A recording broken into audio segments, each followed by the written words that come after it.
or national crimes. The people of Kenya are therefore entitled by right to hear from their Deputy President what is his response to those outrageous allegations. Again, an attempt to do a public participation in a very short exercise that was done. My response was not part of what was presented to the people of Kenya. The people of Kenya were being asked to give their views as to whether the Deputy President should be impeached from office, and the accusations were attached, but in a highly legalistic language beyond the comprehension of many Kenyans. But the response of the Deputy President was not there to enable them make an informed decision by listening to the charges against him and listening to his response. Because the rules of natural justice demand that no man should be condemned unheard. My lawyers will be vigorously challenging that public participation as a nullity, and that does not meet the threshold of public participation as expounded by the Supreme Court of Kenya during the celebrated case of Governor Peter Wabora. The motion alleges that 2 years since assuming office, Rigathi Gachagua has acquired property and wealth whose estimated value is 5.2 billion, despite his known income by way of employment is 24 million. This is extremely outrageous. Honorable Mutuse goes ahead to give properties that he alleges are owned by one Rigathi Gachagua. I trust he was just given a document to sign. Had he taken some bit of time to do some research, he would not embarrass himself and the National Assembly. James Derito Gachagua was the governor of Nyeri and died in London on the 24th of February, 2017, and yours truly, Rigathi Gachagua, was by his bedside. Prior to his death, 3 or 4 weeks before, in privacy, he wrote his will and appointed Rigathi Gachagua as an executor of that will, jointly with Mwai Madenge, his close-time buddy, who is a quantities affair, and celebrated lawyer Njoroge Regeru. The three of us were tasked to manage his estate. In the will, you'll be given a copy. He did put his properties and assets and cash and anything that he owned in this world. And among the things that he did put was the Olive Garden Hotel, the Pingo Beach Resort, the Queen's Gate apartment, and Langata high-rise flats. It is these 4 properties that the Honorable Mutuse alleges in the National Assembly that Rigathi Gachagua has acquired them after becoming Deputy President in 2022, when Derito Gachagua died in 2017. It is the most embarrassing allegation a member of parliament can table before the National Assembly. Those properties were constructed and were in operation when the late Gachagua was alive. I take this opportunity to ask for forgiveness to my late brother, James Derito Gachagua, that today, as your younger brother defends himself, he'll defile your privacy by distributing your will that you wrote in privacy. That your properties that you worked so hard for many years to benefit your wives and children are now a subject of discussion and are alleged to be proceeds of corruption. How unfair, how cruel can you be to a dead man? A man who worked so hard, a man who gave his life for his family, to buy plots, to construct property, and leave them in his death for his children and his brothers and sisters. And then you go to the floor of the House and allege that those properties are production of corruption. My dear brother, rest in peace and forgive me for having joined politics. Because were it not for politics, you would not suffer this shame. Your children are crestfallen as they see their properties being splashed in newspapers as proceeds of crime. The Olive Garden Hotel that is alleged to have been bought by Rigathi Gachagua belongs to the estate of the late James Derito Gachagua.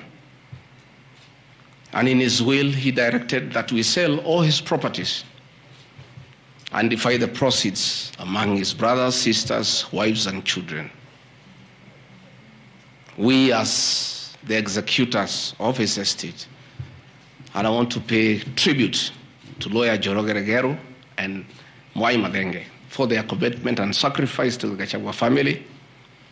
Many executors who have been given properties to run by deceased people end up misusing them and depriving the beneficiaries. These two great men and myself, because my brother knew I'm an honest man and a fair person, and he knew his family would never suffer in my hands, we were able to sell Olive Garden Hotel at 412 million and distributed the proceeds to the beneficiaries as directed in his will. We registered his will in the High Court of Kenya and were given the probate. And my late brother, in his wisdom, left Rigathi Gachagua 5% of his wealth. I was therefore able to get 20 million shillings from this sale. That is money that is in my account that again I'm told they are proceeds of crime. He left my mother 5% of his wealth, another 20 million shillings. And since my mother is dead, my late brother, because he trusted me, had put in his will that I hold my mother's shares in trust. So that is another 20 million shillings in my account. Again, my late brother left me another 4% to hold in trust of the children of another brother of ours who is deceased, the late Dr. Friend Wachira Gachagua, whose children are in South Africa. And another 16 million shillings was put in my account. My late brother gave 2% to my wife, Pastor Dorcas, because of her kindness of looking after him when he was ill. All this money that has come to me from a dead brother, I'm being told are proceeds of crime.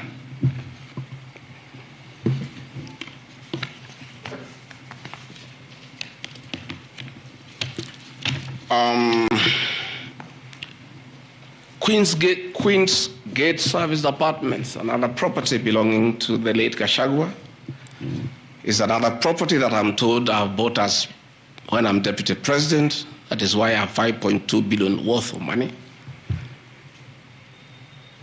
And this property, again, we sold the Cooperative Bank of Kenya.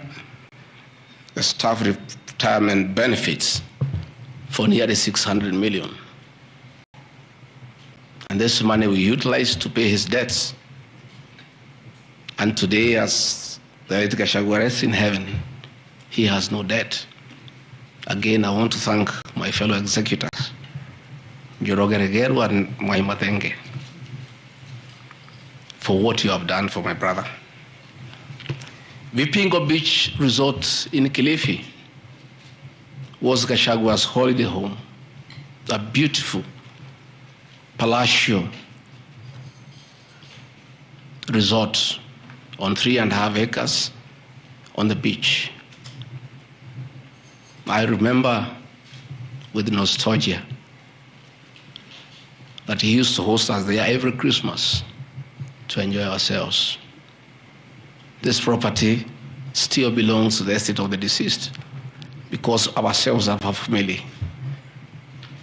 We want to retain it for sentimental value so that when we visit there, we remember him and his kindness. The Honorable Mutuse again goes to the National Assembly in a very emotional manner, quoting the Bible, says that this property has been bought corruptly by the Deputy President without knowing where the money has come from. I have seen some land, Rogoro Kiamariga, 1223 in Mathera East constituency. To start with, Rogoro Kiamariga is not in Mathera East constituency. It is in Mathera West constituency. In haste to dispose of the Deputy President because of political deceit and conmanship and betrayal, they could not even get it right where the land is situated. They were in such a haste to get rid of the Deputy President. The land is Rogoro/Kiamariga, 1223 in Mathera West constituency. It's a 2-acre piece of land. It's alleged it has a helipad. It's a lie. The land is 2 kilometers from my rural home. And I have planted napier grass for my dairy unit. I bought it at 3.5 million shillings. Again, proceeds from my dairy farm. I have a dairy farm with almost 150 cows. And I do make an income of almost 1.5 million shillings every month. I can surely afford to buy 2 acres of land. And I take this opportunity to thank my brothers from the Kalenjin community for that dairy farm. Anytime I've gone to the Rift Valley, in appreciation of the support I give President William Ruto, the Kalenjin community always gives me a cow or 2. And within 2 years, I have the largest dairy farm in Mathera constituency, courtesy of the Kalenjin people. I want to thank them for their kindness. I have seen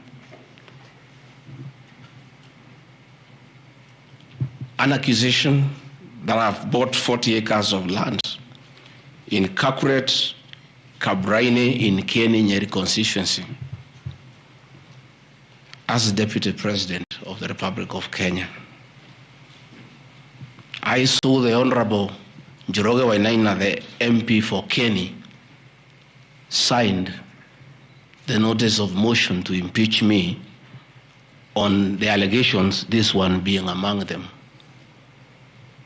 Had there been no malice, Njoroge Wainaina, the Honorable MP for Kieni, would have advised the Honorable Mutuse that he sold me this land in the year 2015. I have a sale agreement I'll give you with this picture. I bought this land from the Honorable Njoroge Wainaina in 2015. I was not even a member of parliament. Yet he has appended a signature that I should be impeached and go home for having corruptly bought 40 acres of land in Kakuret. In fact, the land is not 40 acres, actually 35. The allegation is that it's 40 acres. But That land is 35 acres. The people of Kakuret know it. I bought it from the Honorable MP for Kenny. And had he read this motion, I'm sure he would not have signed it. But as you all know, there was a lot of coercion. There was a lot of intimidation. And I'm sorry that I'm told the Honorable Inaina is admitted in hospital because of threats, coercion. He is being forced to hang a brother against his will and his conscience. These are the lies that Mutuse brought to the National Assembly and asking the people of Kenya to get rid of the Deputy President of the Republic of Kenya based on lies. I have seen another ridiculous allegation that the Honorable Rigathi Gachagua, Deputy President of the Republic of Kenya, has since becoming Deputy President, acquired 80 acres of land in Meru. That is false. What is true is that the Deputy President is a member of Solution Circle Limited in Meru. And for those who do not know, the Deputy President is half Meru, half Kikuyu. His mother, the late mother, Kirigo Gachagua, was born in Meru in a place called Katheri, and thereafter settled in Kiberesha. Deputy President Rigathi Gachagua sometimes is a lonely man. His father is dead, his mother is dead. His brother, Derito Gachagua, the governor, died of pancreatic cancer. His brother, Dr. Fred Wachira Gachagua, died because of alcohol. His other brother, Jackson Riani, died because of alcohol. His sisters are married. So when he goes home, many times he's lonely. And he decided to look for some land in Meru where he can go and build a house and be among his relatives, his mother's relatives. And in the process, I identified that 29-acre land and borrowed money from Solution Circle, which I'm paying every month.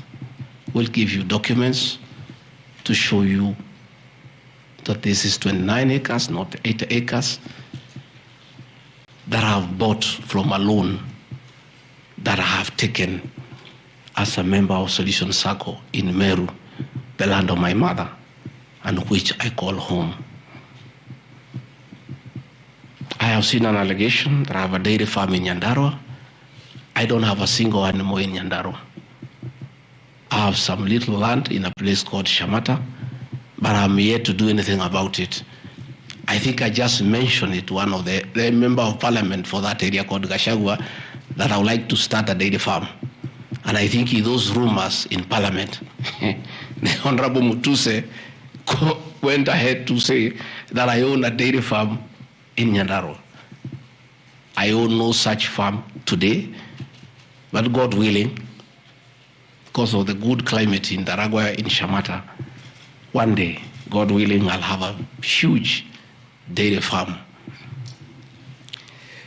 I have seen companies listed just to create an impression that Rigathi Gachagua is doing business. I want the people of Kenya to know that Rigathi Gachagua was a businessman before he became a politician. And he had a life, and that life is part of his history. So getting companies that were associated with him 15 years ago, 13 years ago, 10 years ago, and publishing them, it's just being mischievous. My life did not start as deputy president. I left university in 1989 and served the public for 15 years, up to the year 2002. I left for the private sector for another 15 years. In those 15 years, I was a very astute businessman. And luckily for me, maybe of you who are not that lucky, it was during the Kibaki era when things were working.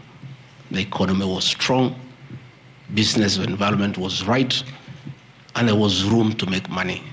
And I made money that time. Those are old companies, and they are not trading. And when I became deputy president, a few companies that owned properties, I transferred to my children, and I told them to continue doing business and not to do business with the government because I don't want conflict of interest. I want to confirm to the people of Kenya tonight that no company owned by my children has ever done business with the government, and I'm demanding for proof from the Honorable Mutuse or anybody else linking the Gachagua, the Rigathi Gachagua family with business deals with the Kenya government. I agreed with my children that they do business with the private sector, do farming, and run the family business that I bequeathed them. These companies are all listed. And just for clarity, because I don't think they are worth a reply, because there's nothing about them. Rigathi Gachagua Foundation.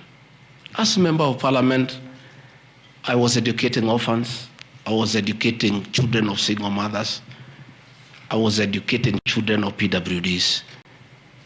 And their education needed to continue, and I don't have the benefit of CDF money. So I started a foundation, the Rigathi Gachagua Foundation, to continue doing the work of charity. I have seen my foundation here. The Honorable Mutuse has not said what crime the Deputy President has done by having a foundation that is non-profit making. For the purposes of clarity, I'll give you the bank statement for this foundation. I have only received a total of 12 million shillings from well-wishers, which have educated children, have educated students at Pwani University, and other vulnerable people. Dorcas Rigathi Gachagua Foundation is just an attempt to bring my family into mud. Every Kenyan knows the work Dorcas Rigathi has done in this country for the boy child. She has opened clinics for addicted children, and she gets a lot of money in her foundation. Since a decision was made that the government will not fund the office of the spouse of the Deputy President, Kenyans of goodwill flock to her every day with cash donations, with material donations, for her to continue with a very good program she's doing of rehabilitating children in Kilifi, in Mombasa, in Nyandarua, in Laikipia, in Nairobi, and her work is well documented. I am yet to see from the mover of this motion what crime the Dorcas Rigathi Gachagua Foundation has done. There is no allegation, there is no evidence, there is nothing. Against Rigathi Gachagua Foundation, there is nothing. Spiritway Limited is a company registered by Dorcas Rigathi that does work with church ministries. This ministry has not traded, does not even have a bank account. It's some strong women of God who have come together to create a company around their issues to preach the gospel.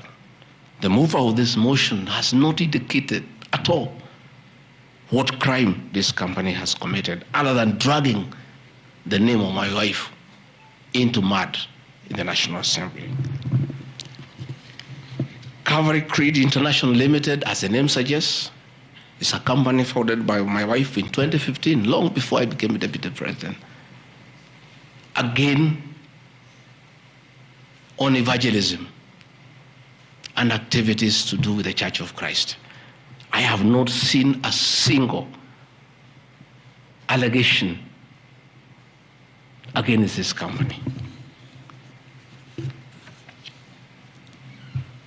Mothers of the Lord Limited.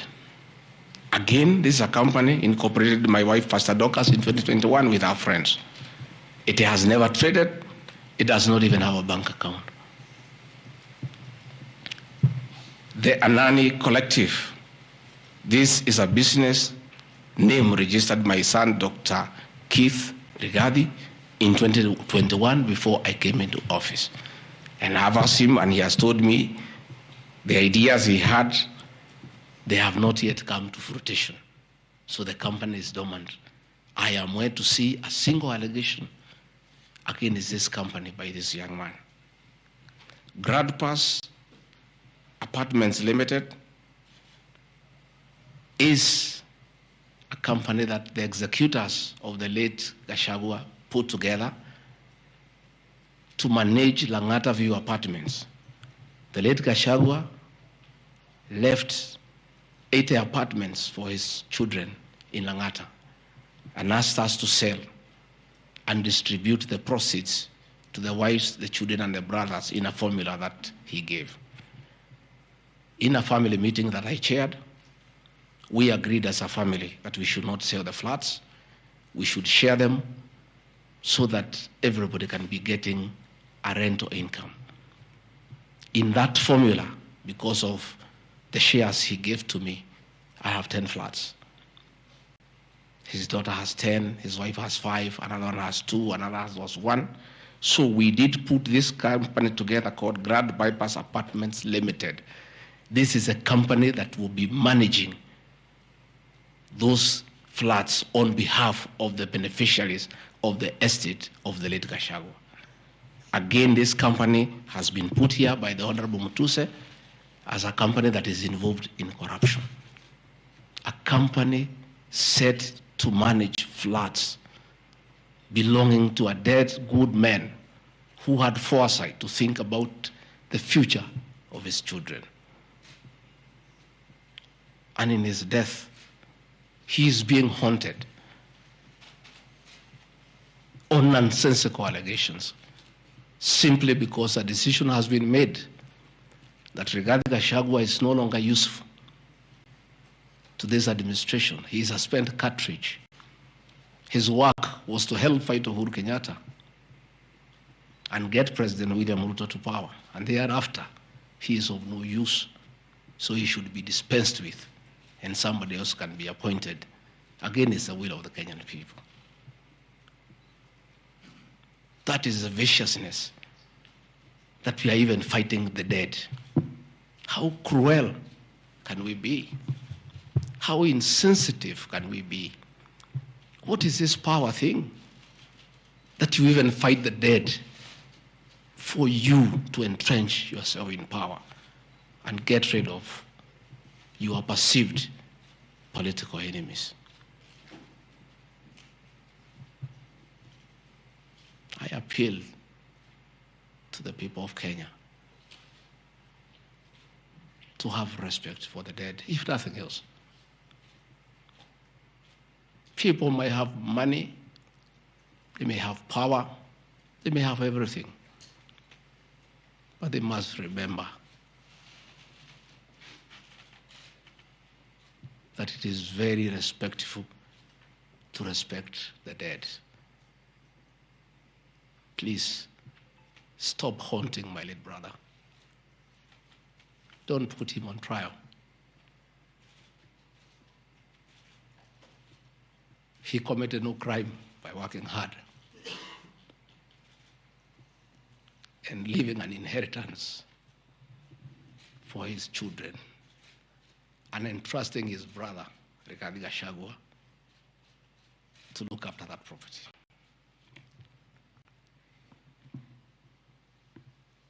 Fortis Viz Group Limited is a company incorporated in 2023 by my son, Kevin, and Dr. Keith. Again, some two very enterprising young men. This company has not even taken off. They are still figuring out what business they can do. And before they can even settle down, their father is under siege. So they have to come here every day to keep me company. and find out what is not happening. This company has not even started. These are young people, children. Why do you want to destroy their future? By putting their names in the press with negativity because you want to destroy their father. These are innocent boys who have decided to invest in their own country. Why do you want to destroy them? You can destroy Rigathi Gachagua, fair enough, he has lived for 59 years. But these boys, hardly 30 years. Why do you want to destroy them? Pioneer Medical Company Group, I founded this company in the year 2008. It has not done business for the last 10 years. Why are you bringing it to Parliament? Rido Furniture Mart Limited, I founded this company with my wife, Pastor Dorcas, in the year 1999. We used to sell furniture at the roundabout at Bomas on your way to Rongai. And we built this company from scratch. And it's been in existence for years.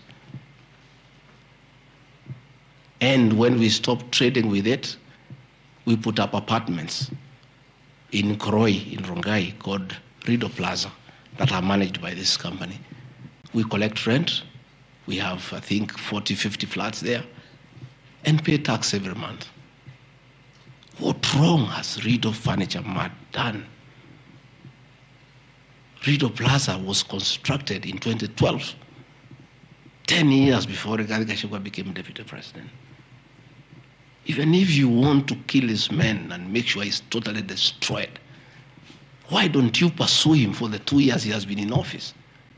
Why do you want to go back 20 years before he became deputy president and criminalize his enterprise and his hard work?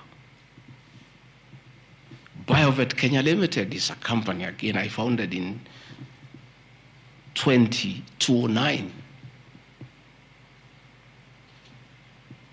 Many years before I even went to Parliament. It has not done business for the last 15 years.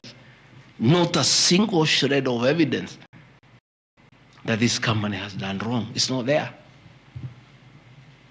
Murani Manufacturers Limited. It's a company that is founded by a character from our village and sold some shares to my wife and my children and interested them in manufacturing feeds for pigs and for chicken. It never even took off. This company has never traded in government. It has not done any business. It is actually dormant. I'm told the account has only 132,000 shillings.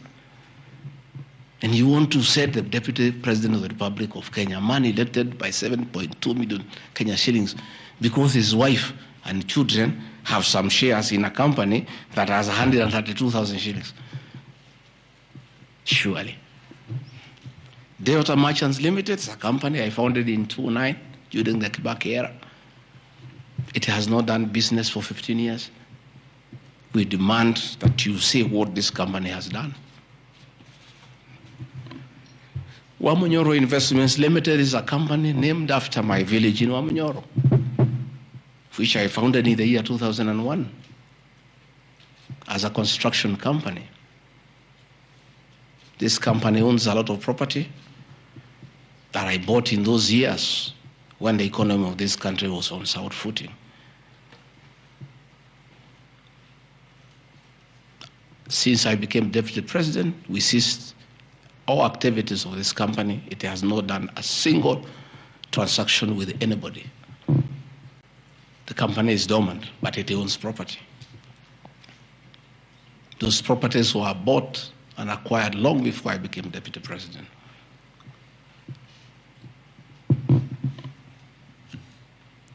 Cosmea Venture Limited is a company that was incorporated in 2018 before I became deputy president by my sons.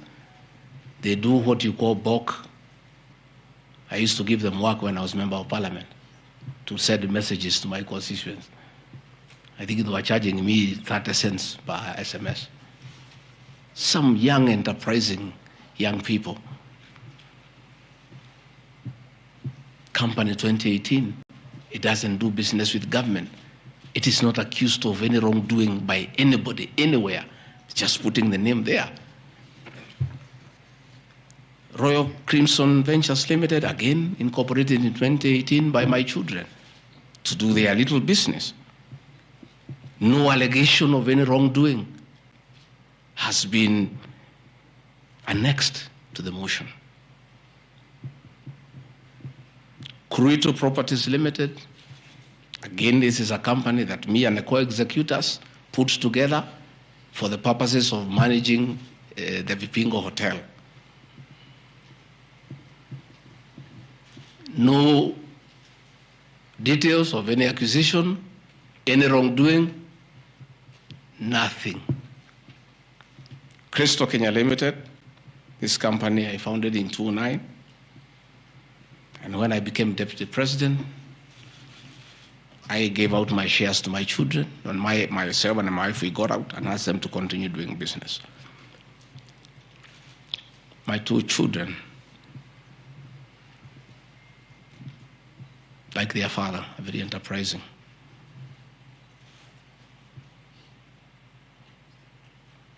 Nyeri County, where I come from, we were hit badly by COVID, and all our hotels shut down. Hundreds of jobs were lost. Many people who were supplying to those hotels shut down. The two most important hotels in Nyeri is the Outspan Hotel and the Treetops Hotel, and they are always run together. The Outspan Hotel was for sale, and my children were interested, and I encouraged them.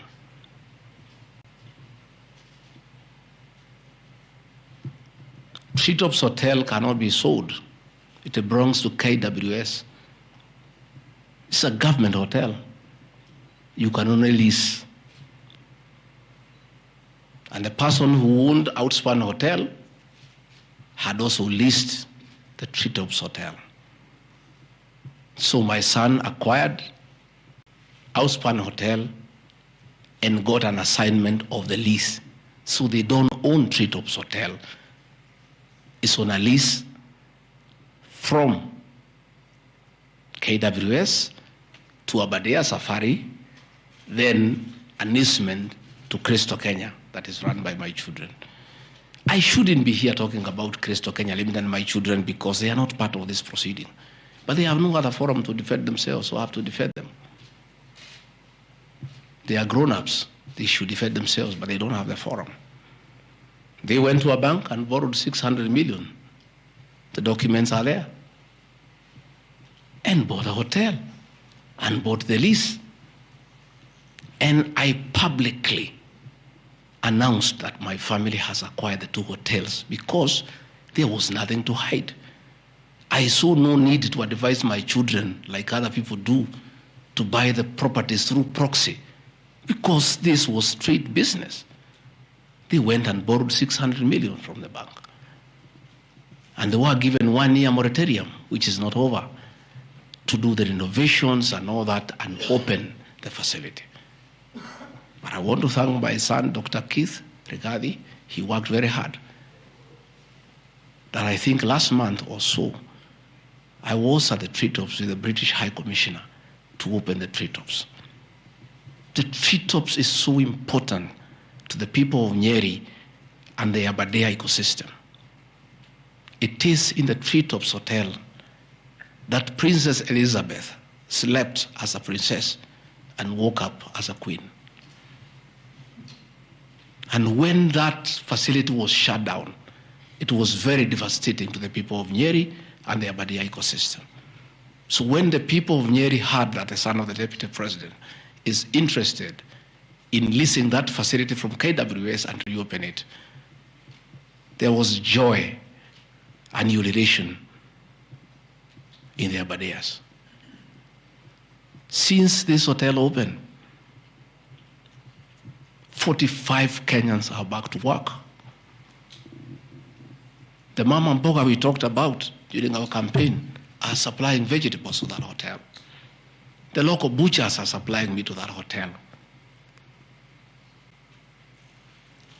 The traditional Moboko dancers come every weekend to entertain the tourists and get some payment.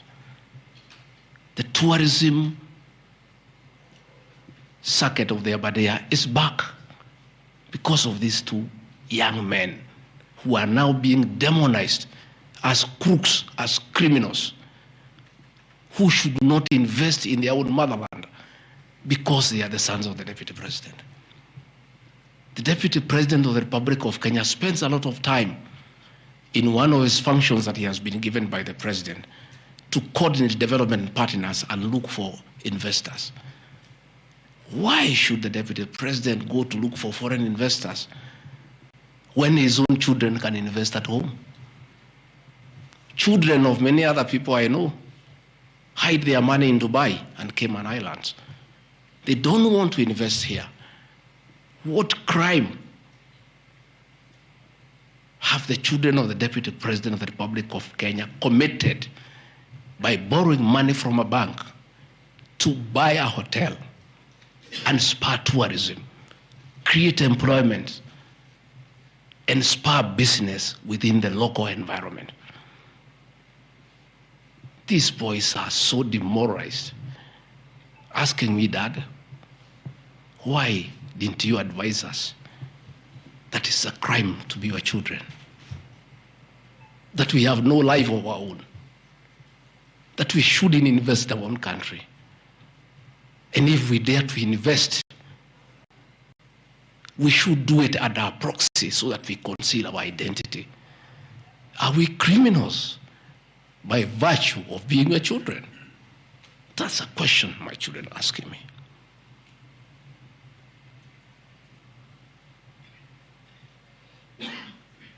What crime can children of Kenya commit to borrow money from a bank and start an enterprise and employ people and spur tourism?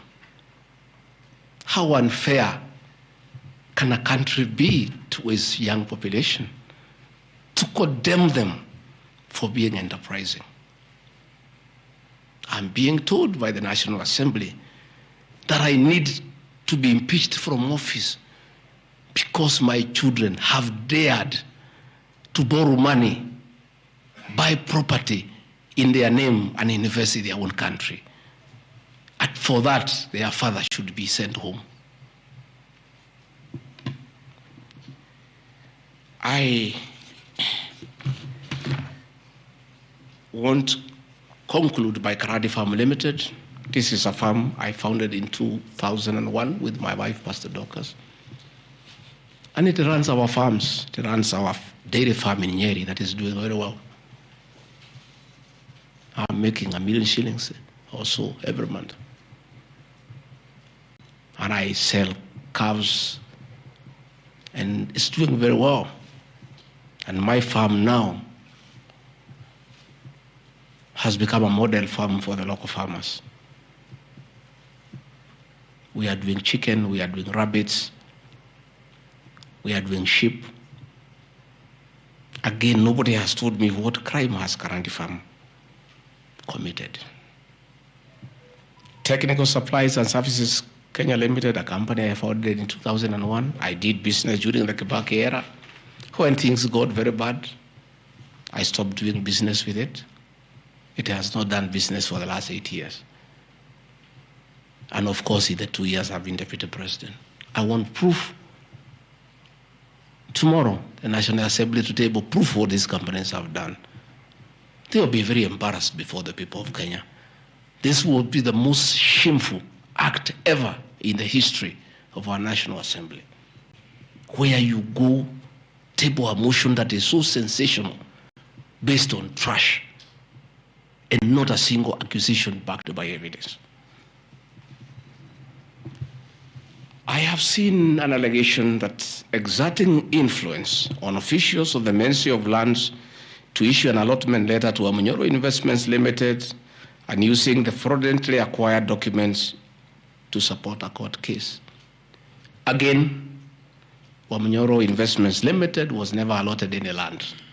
This parcel of land, 209/12077, Wamunyoro acquired at 24 million shillings in the year 2012. The documents are there, we'll give them to you. Purchase from a third party. Somebody went to the National Land Commission and lodged a case and claimed the property belonged to him, a former senior outside the Ministry of Lands. And the National Land Commission made a determination, the records are there, that the land belongs to Wamunyoro Investments Limited. Again, he went to the High Court in the year 2022. I was not Deputy President. I made my witness statement before I became Deputy President. I supplied all documents before I became Deputy President. I did not file any evidence as Deputy President. And the matter was concluded, and the High Court issued a judgment. We'll give you the judgment that the land belongs to Wamunyoro Investments Limited. I am told that they have appealed the judgment. I invite the Honorable Mutuse to apply to be co-joined in the appeal, and then he can argue his case. This is a matter that has been adjudicated by the High Court of Kenya and made a determination. And you want to bring it to the National Assembly. The matter is alive with the Court of Appeal. It is sub judice to even discuss it in Parliament because a determination has been made. Irregular procurement of mosquito nets at a cost of 3.7 billion. I saw a huge headline from the Star newspaper, planted headline. This is the most ridiculous headline I've ever seen. And this is the most,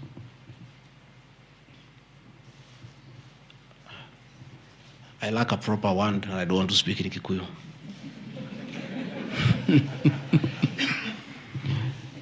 I think somebody needs to give me some water.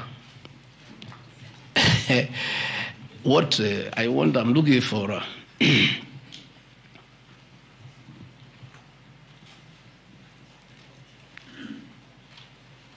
I have seen that allegation. I want to respond as follows. One,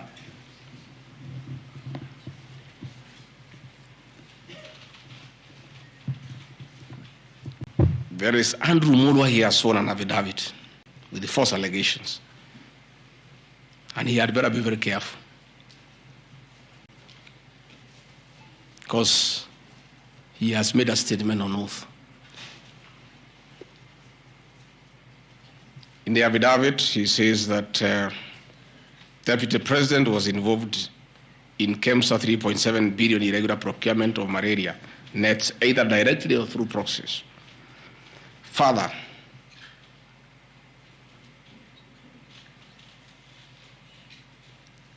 Shobika Impex Limited is an international company,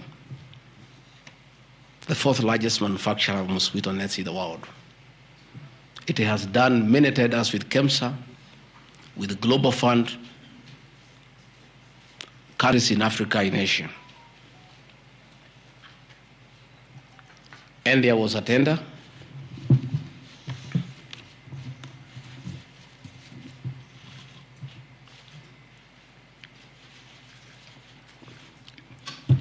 There was a tender funded by Global Fund through KEMSA, and it was an international tender for manufacturers. The company owned by my son Christo Kenya Limited are not manufacturers, and they did not participate in any way in the tender. In any way.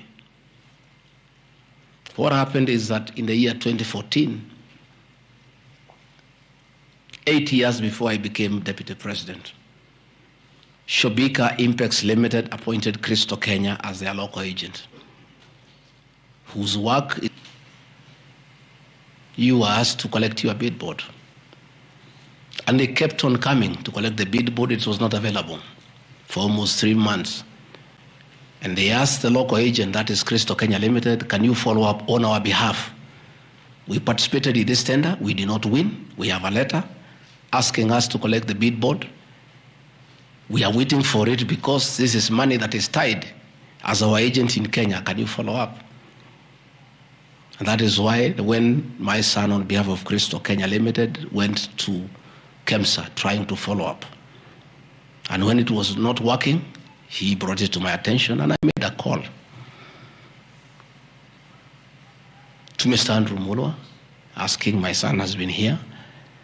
There is a little issue about a bid board of an unsuccessful tenderer. Why is it that this is money that is tied? And these are foreigners, these are foreign investors. We don't want to make life difficult for them. Please, why don't you release it to it unless there's a problem? No, he said, no, the matter is under investigation. That is why we cannot release it. The bid board is with the SEC. I said, fine. If the matter is under investigation, so be it. Right along, the investigations were over.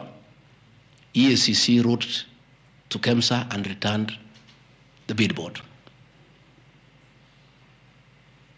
KEMSA in return wrote to Shobika and returned the bid board. End of story. Shobika did not win the tender. They were not awarded the contract to supply the nets. No nets were supplied by Shobika. No public funds were lost. And we are told by Deputy President asking why a bid board to a tenderer who has failed to win cannot be returned, he endangered the lives of the people of Kenya. That is how absurd the allegation is. There is no evidence that the company with my son participated in the tender. They did not participate. There is no evidence that the Deputy President interfered with the tender. The only crime is that urging so that we don't frustrate foreign investors. If they were not successful, why are you keeping their tender security? You need to give it to them. And it was a lot of money. I think it was 500 million or something like that. So I want to say this is a very ridiculous, and I take great exception to the headline by the Star. Please, we'll give you the documents. Tell us, where was the Deputy President involved in that tender? This is a tender that never was. And for the record, to show that this tender had no problem, after the investigations, during the investigations, the CEO, Terry Ramathani, was suspended to allow investigations as it should be. And Mulwa became the CEO. Mulwa was not there during the tendering. He came after the tender had been annulled. And he was dealing with the aftermath of the annulment of the tender, that is returning the bid boards, sending document to ACC. After investigations by ACC and the Senate were concluded, Terry Ramadhani was appointed by President William Ruto as the Deputy High Commissioner to India. That tells you, because when those appointments are made, the head of public service writes to ACC, DCI on issues of integrity. Terry was cleared, which means there was no scandal. And again, and most important, no public funds were lost, no nets were supplied. Therefore, this is another fishing expedition to just justify the 5.2 billion. I think that is why they were putting the 3.7 billion to make the maths to add up. You know, when you want to talk big figures, you must look for 3.7, 600 and all that. Even all these things I have read here, if you take your phones, we are nowhere even, we have not reached 2 billion. Because Olive Garden, 400 million. Queen's Gate Apartment, 600 million. Outspan and Treetop, 600. So these are just figures that were being put to the people of Kenya so that they can see us into bad light. Unnecessary and expensive renovation at the official residence in Karen and Mombasa. How Mutuse knew it's unnecessary, I don't know. He has never been here. You guys were here before. When President William Ruto was deputy president, he was denied funds for 5 years. This place was in very high state of disrepair. It took me 7 months to move in. The roofs were leaking, the toilets were blocked, the septic tanks was broken down, the borehole was broken, there was nothing.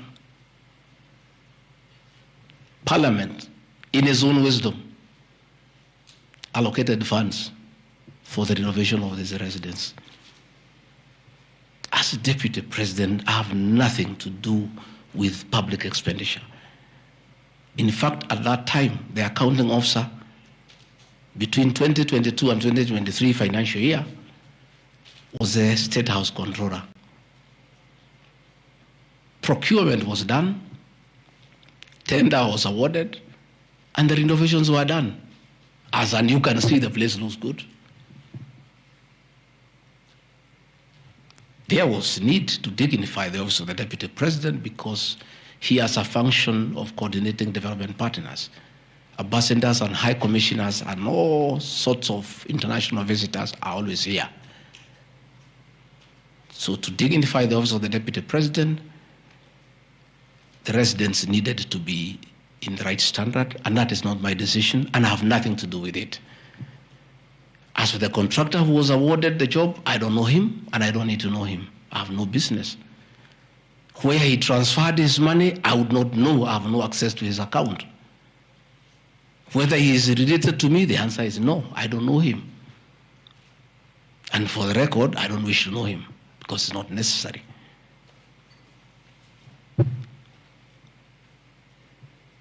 Government expenditure is audited every year by the Auditor General. Since this office was under the executive office of the Deputy President for that financial year, the Auditor General did her inspection and gave us a clean bill of health. The renovations that were done were not highlighted with having any audit query. If the Honorable Mutuse had taken his time to look at the Auditor General's report, he would not have brought this baseless accusation. And even if there was an accusation, it should be directed to the accounting officer, who is a State House controller, not me. I don't deal with procurement. I don't deal with financial management. I don't deal with anything to do with public finances. But since the matter has been raised, I have to answer to it. I have looked at the Auditor General's report, clean. I have looked at the contract, it's signed by the controller of State House. As to the work, that I can attest, they did a very good job. And this residence has been dignified. The same with the residence in Mombasa. You know, the residence in Mombasa is where President William Ruto and his wife, Mama Rachel, were chased away, and the house allocated to the regional commissioner. And on assuming office, I took up the residence. It was in state of disrepair. Again, it was renovated. It's a good place. And I normally go there when I go to Mombasa. And it makes a lot of sense because before the renovation of that residence, anytime I went to Mombasa, I normally have a huge delegation of security people, hospitality, and all that goes with the office, not really me. The bills were very expensive. It makes a lot of sense to have an official residence for the Deputy President in Mombasa so that when he is there, you cut down on public expenditure.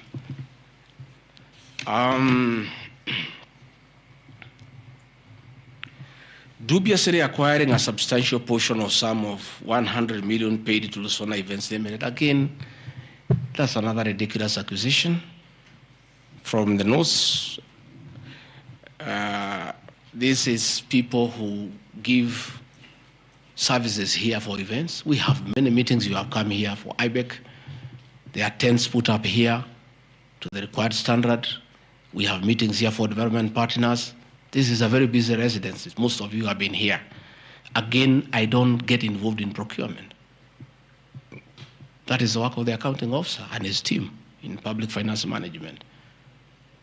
As to the person who does that work, I don't know he or she, and I have no business knowing who does the work. Those are things that are not in my purview. Again, the ridiculous accusations that that money came to me, one would have to demonstrate how it came to me. Was it brought to me through my account, through cash? Who was there? What is the evidence? Again, it is just trying to throw mud at me. And I want to say that that accusation is baseless, and we believe we want to see the mover of the motion coming up with tangible evidence. Again, these accusations lack particularities and accusations. Again, we'll be challenging that again in court, because there is a ruling that grounds of impeachment must be well grounded and must be particularized and specific. This is just an allegation. Where is the nexus between the supplier of events to this residence and the Deputy President, Rigathi Gachagua? There is no nexus. I don't know the person. I don't know the company. I'm not involved in the procurement. I don't even know how it is procured. All I do is I want events, and they are arranged, and I take part in those events. Those accusations of funds utilizing the Deputy President, in the office of the Deputy President, coming for my personal benefit, are ridiculous, unfounded, and totally malicious, and there is no evidence whatsoever. And I want you people of the press to also ask these people to give you the evidence. Don't just write headlines. Ask, where is the evidence? Where are the particulars? You know, you don't just allege, oh, this particular supplier, this money went to the Deputy President. Yes, fine, that is good. How? How did it go to the Deputy President? You must explain.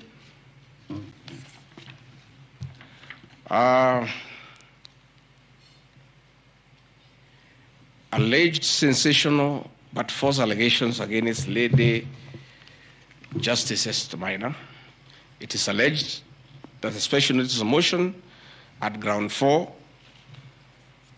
had a gross violation of the Constitution, that I publicly attacked the Lady Justice Esther Maina and forcibly threatened to bring action against her. I did not threaten to bring any action against Justice Maina. I did bring action against her. I was just informing the public because I'm a public officer and I have freedom of speech. I have filed petition before the Judicial Service Commission against Justice Esther Maina in issues I felt I did not get proper justice. So I did not threaten her. I did what the law says. If you are not happy with the conduct of a judge, you file a petition before the Judicial Service Commission, which I have done. Again, I don't want to delve before the matters because it is against sub judice. But that I have done, so I cannot be threatened. I cannot be said to threaten her.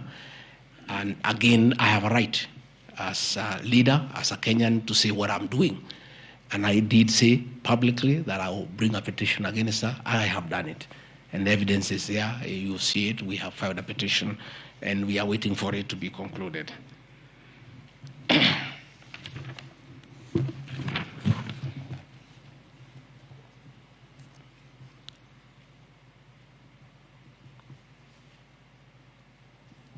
Again, I want to emphasize that my statements were protected speech consequent to a decision by the land judge in a matter involving my personal assets, which I disagree with and found to be wholly unfair.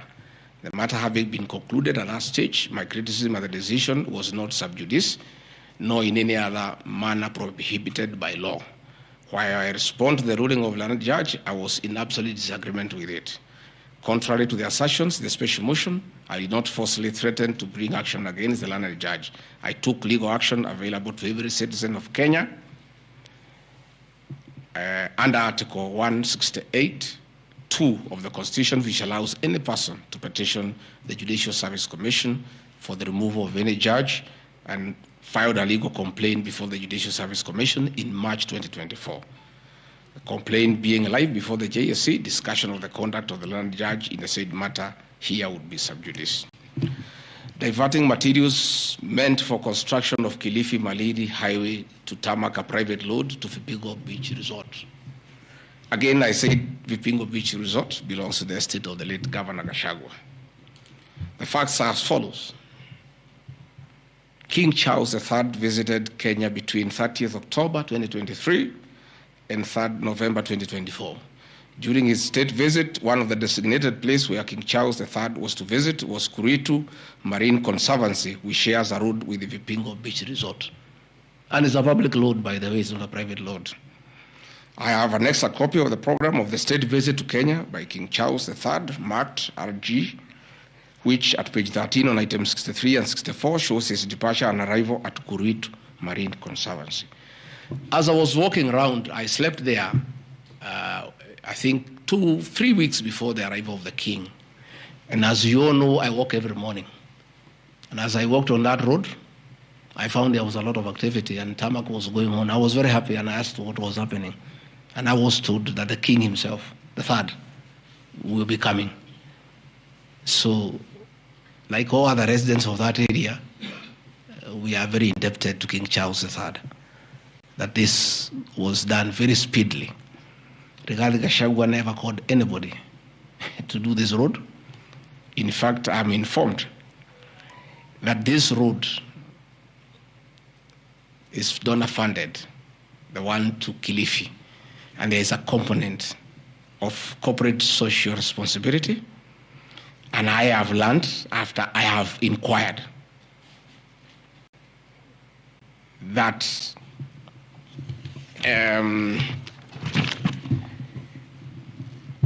these people of that road is called Takaungu Shariani Vipingo. It's off the main road, and I am made to understand that Kuritu Marine Conservancy,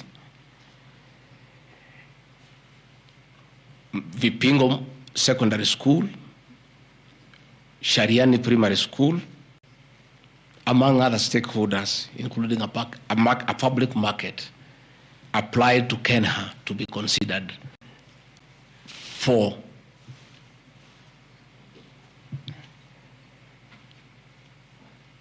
corporate social responsibility. And I think the issue of the king hastened that request. And that's why I said we are grateful to the king. Again, I invite evidence to show that I influenced that road. In any case, I would like to know the member of parliament for that area, how he will vote in this motion. He should be a very happy man. If Deputy President Rigathi Gachagua occasioned a tarmac road to be done in his constituency, he should vote for me. But I didn't. And when I went there, that Shariani market, people are very happy with that road, because I walk there in the morning when I sleep there. People are very happy with that road. The secondary school there, the boys and girls are very happy. The primary schools are there. And again, contrary to the assertion by the Honorable Mutuse, it's not a private road, it's a public road.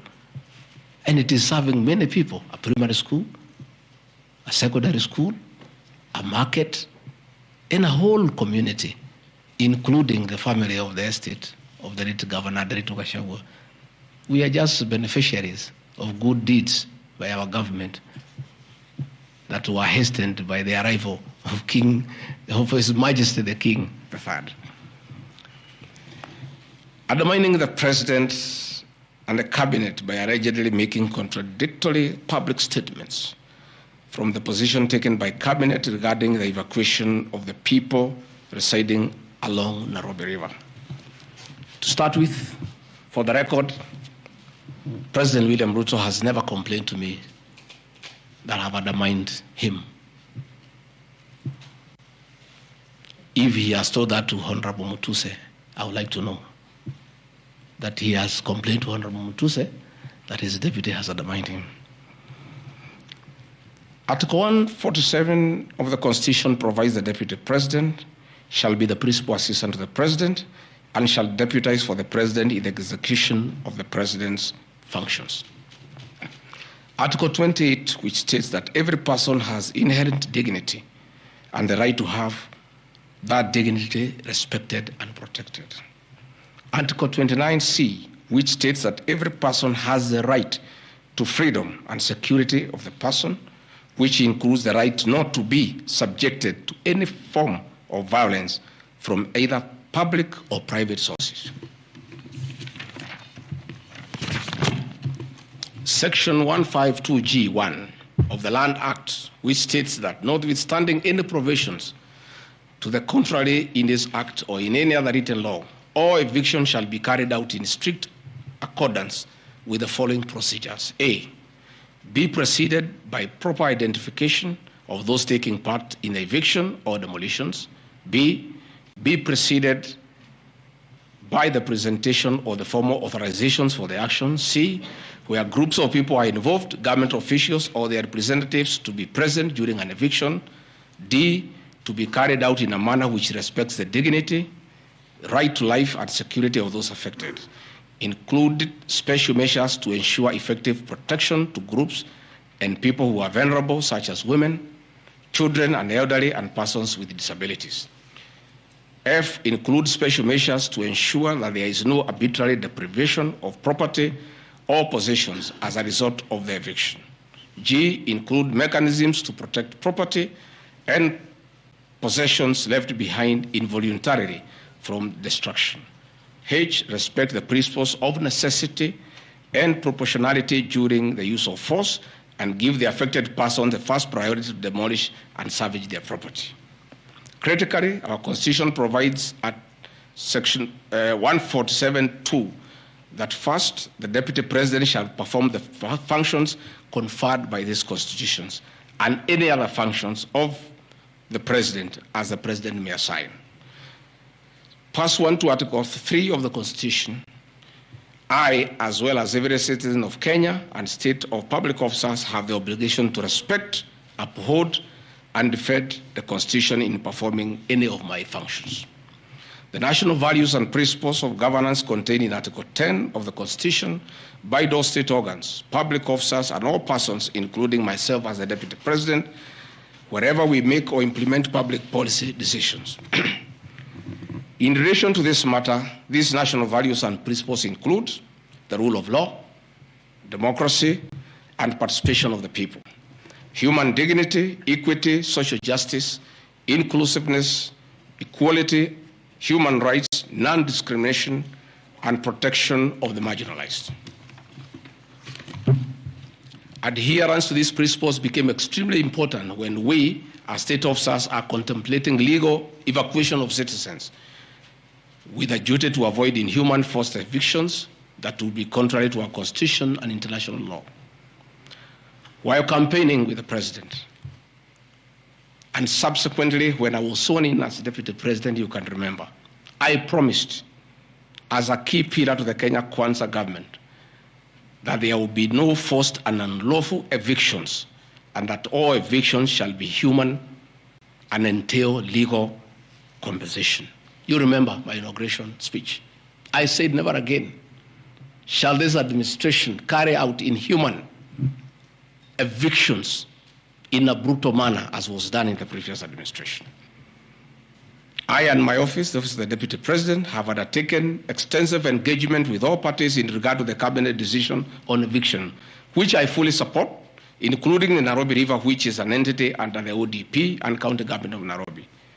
Adherence to these principles become extremely important when we as state officers are contemplating legal evacuation of citizens with a duty to avoid inhuman forced evictions that would be contrary to our Constitution and international law. Guideline number 6 of the United Nations General Assembly, guidelines for the implementation of the rights to adequate housing, prohibits forced evictions, and the state should ensure that any eviction under domestic law are fully compliant with international law. The guidelines further require meaningful engagement with communities to ensure that the rights of residents are implemented cooperatively without the need for eviction procedures or police enforcement.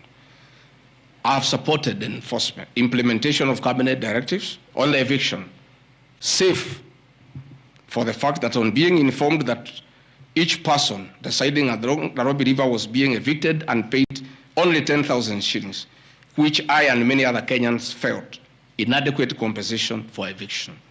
I insisted that the government should abide by constitutional dictates and international norms while implementing any cabinet decision, including eviction, and maintain the dignity of citizens of Kenya facing evictions.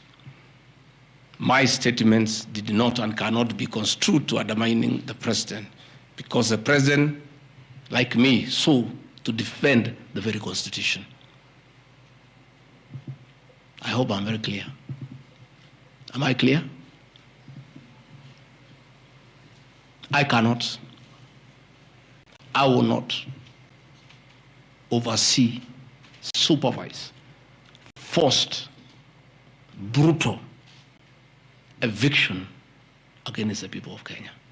That I will not, and I can't. President William Ruto and I on the campaign trail gave a solemn undertaking to the people of Kenya that under our administration, that will never happen. So when I was asked to oversee brutal, inhuman eviction against innocent people without notice, without compensation, without due regard to what the Constitution says, I found it very, very difficult. And I rescued myself and allowed the CS for Interior, the Head of Public Service, the PS for Internal Security to proceed. If that is the reason why Rigathi Gachagua should be impeached as Deputy President of the Republic of Kenya and sent home for refusing to undermine the Constitution, for saying no to brutal and inhuman eviction of poor Kenyans, let it be. Undermining devolution by allegedly holding a meeting in Nairobi. Good people. I'm sure you are as embarrassed as I am. That a deputy president holding a public meeting to talk to the people of Kenya is undermining devolution. To start with, Deputy President Rigathi Gachagua, in the duties spelled out by the President under Executive Order number 1 of 2023, he has the duties to coordinate intergovernmental relations. I work with the governors. This is the home of devolution. I hold meetings with the governors every day. I chair IBEC. I cannot be accused. And I need evidence tabled that I undermined devolution. The motion alleges that on 29 September 2024, I unlawfully interfered with the running of the Nairobi City Council government by holding a public rally where I allegedly incited citizens against law directives of the county government on planning and relocation of markets. This is my response. It is not true that I incited citizens against the law directives of the county government, as alleged. I wish to clarify and point out that when I held the public rally, I merely requested the governor of Nairobi County to speak and listen to grievances which were being raised by the market traders. Videos will be produced tomorrow in the National Assembly. I, Rigathi Gachagua, asking Governor Sakaja to take time to listen to the people and listen to their grievances. The traders had sought me out to intervene and request the governor on their behalf to dialogue with them and seek a solution to their grievances with regard to the relocation of markets. Had the governor listened to these traders, they would have had no business coming looking for me. All I was saying is listen to the people.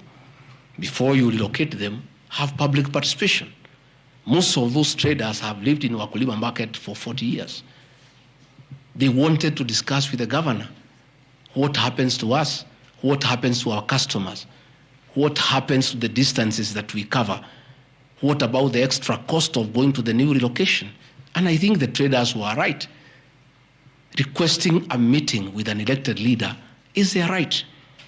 And when they requested me to go and meet them, because they were desperate and they needed somebody to hear to them, I did go and speak to them. Again, this motion alleges that on 20 September 2024, I unlawfully interfered with the running of the Nairobi City Council by inciting citizens against law directives of the county government. The leadership of Nairobi business traders approached me sometime in March 2024 at my official residence to discuss multiple issues affecting business and requested engagement in the resolution and intervention on these issues adverse to business. Consequent to this meeting, I directed that short, medium, and long-term strategies be undertaken, coordinated by the Office of the Deputy President, to address the issues raised that are cross-cutting with the agencies including KRA, Kenya Post Authority, Counterfeit Authority, Kenya Bureau of Standards, the National Police Service, Kenya Copyright Board, given that the violation is under the Office of the Deputy President. I was just doing my work. On 11th April 2024, the Small Traders and Government Agencies Technical Committee, coordinated by my office, held a meeting to discuss issues raised by the small traders, including Mudhurwa Market, attended by ODP staff in a supportive role in keeping with the draft framework of cooperation and engagement between government, Nairobi City County, and the Nairobi business traders. Subsequent to that meeting, a meeting on 24th April 2024 between Nairobi City Council and the Nairobi small traders and numerous others, the ODP on 22nd July 2024 invited His Excellency Johnson Sakaja, among other state officers, to a meeting at ODP. Officers scheduled for 22nd July 2024 to review the draft framework of the cooperation and engagement between the small traders and the government of Kenya.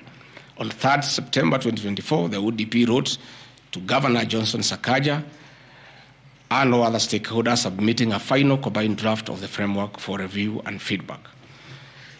After all the engagement between all the parties and the draft framework, Governor Sakaja decided to arbitrarily proceed with the relocation of Mudhurwa Market. That gave rise to the cry by the people. Meetings had been held, a framework had been agreed on. And as an elected leader, as Deputy President, I think going to listen to people who are in anguish, who are crying, is responsible leadership. The government that President William Ruto and I lead is a listening government. And going to listen to people cannot be an impeachable crime. I would like to know how members of parliament would want to send me home for going to listen to people who are crying that they need to be listened to. I would like to understand. Undermining devolution by allegedly holding meetings to fight alcohol.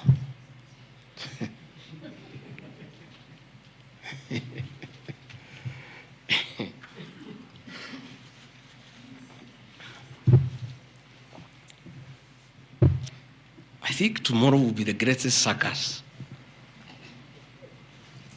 Or do I call it the theater of the absurd? That Deputy President Rigathi Gachagua, undertaking duties assigned to him by the President to fight illicit brews and drugs across the country, should be impeached because by doing so, he is interfering with the devolution. I held meetings in Nyeri, attended by Governor Kahiga, Governor Waiguru, Governor Irogo Kangata, Governor Wamatangi, Governor Kiari Badilisha. I held a meeting in Chuka, attended by governors of Embu, of Tharaka Nithi, of Meru. I attended a meeting in Mombasa, attended by governors of Kwale, a representative of the governor of Mombasa, the governor of Taita Taveta, a representative of the governor of Lamu, to discuss. I held a meeting in Nakuru, nearly with all governors present, and all of us jointly, under my chairmanship, the Ministry of Interior and Governors, we agreed on how to tackle the menace of illicit brews. And we have a good story to tell. out of those efforts, our young men who are sleeping in trenches are back home. Women are very happy their husbands are back home and they are bringing food. In fact, some children have been born. Some have even been named Gigi because of the effort that I have put in fighting illicit brews. I think the people of Kenya would be shocked to hear tonight that one of the accusations against their deputy president and why he should go home is because he led the battle to fight illicit brews and drugs that has caused havoc among our young people. Please,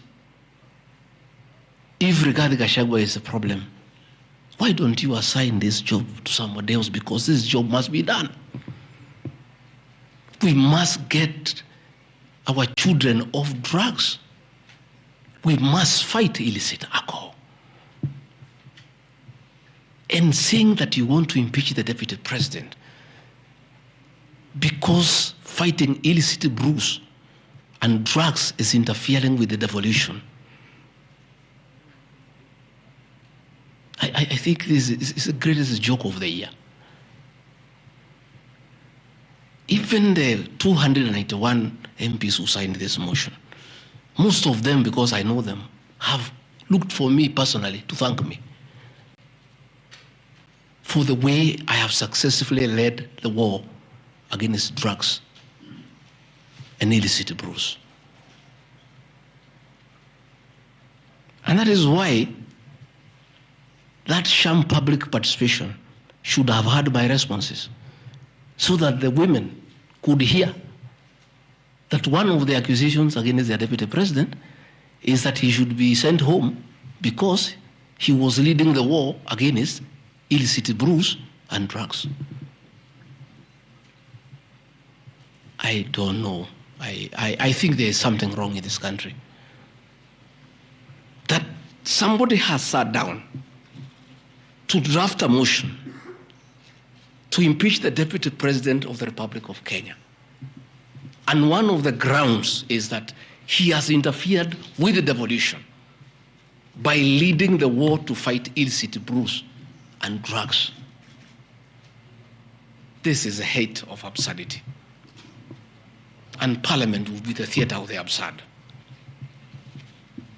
I would like to hear what is the nexus between fighting illicit brew and interfering with the devolution. I would like to know. I've never had any governor complain.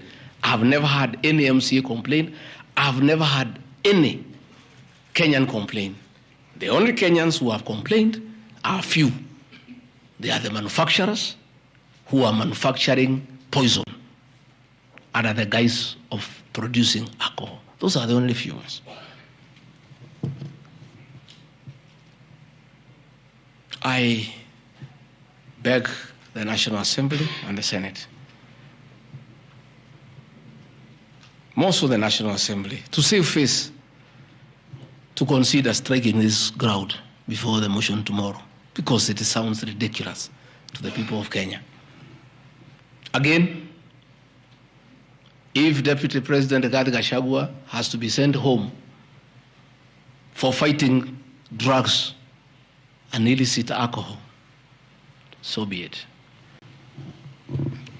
Sensational statements against the National Intelligence Service and its Director General and other officers. My response. In relation to this allegation, I wish to state that the National Intelligence Service holds a very critical role in ensuring the safety and security of our country. They are responsible for gathering intelligence and share it with all our law enforcement agencies to ensure that the country is safe at all times. Consequently, when the country was caught flat-footed with regard to the scope and extent of the public's dissatisfaction with the Finance Bill 2024, which degenerated in the Gen Z protests, it pointed to the failure of the National Intelligence Service in carrying out its mandate. I am persuaded that the National Intelligence Service ought to have known beforehand that the public was completely opposed to the finance bill, and they ought to have briefed the president before the protests began, as this would have caused a change of tact by government regarding the proposed bill, and protest which culminated in the loss of innocent lives and destruction of property could have been avoided. Hence, I express my opinion, as this is in my public media briefing in Mombasa, and my utterances were not any different from what happens to other countries when there is lapse or failure by the intelligence agencies. Many of you will recall that after September 11th terrorist attack in the US, the US intelligence agencies were massively criticized. An inquiry was even opened to investigate why the intelligence agency was not able to detect and thwart the terror attack. Under the Constitution of Kenya, the government agencies are supposed to be accountable to the Kenyan people, including the National Intelligence Service, and calling them out when there is a dereliction of duty does not amount to undermining them. In any case, the Director General of NIS is not above the law. He is a public officer. Just like the President, the Deputy President, Cabinet Ministers, he too is subject to criticism like any other public officer. In fact, I'll have videos. President William Ruto, as Deputy President, at one time criticized the then Director General of the National Intelligence Service. In another video, he heavily criticized the then Inspector General of Police for the performance. I have learned from my boss how this job is done. It's clear. It's done. I mean, nobody, the president is criticized daily. The deputy president is criticized daily. And we take no offense. The Director General of the National Intelligence Service is not above the law. He is a public officer. He is accountable to the people of Kenya. And when one feels he has underperformed, he'll be called out. Because that is the nature of the Kenyan state. And this I learned from my boss when he was deputy president. Again, there was an issue that the president and I committed ourselves publicly that never again in our administration shall ever we allow abductions and extrajudicial killings. Despite the police keeping on misleading the president to say that there are no abductions, you all know, you have evidence on video that they have happened. And that is what I commented, and I said it is wrong. And because I'm a truthful person, I'll say what is wrong when it happens. Despite the fact that I am compelled by the principle of collective responsibility to be part and parcel of every decision made by government, that I'll continue to do so, but only those decisions that are constitutional and within the rule of law. Abductions and judicial killings are unconstitutional. I will never support them.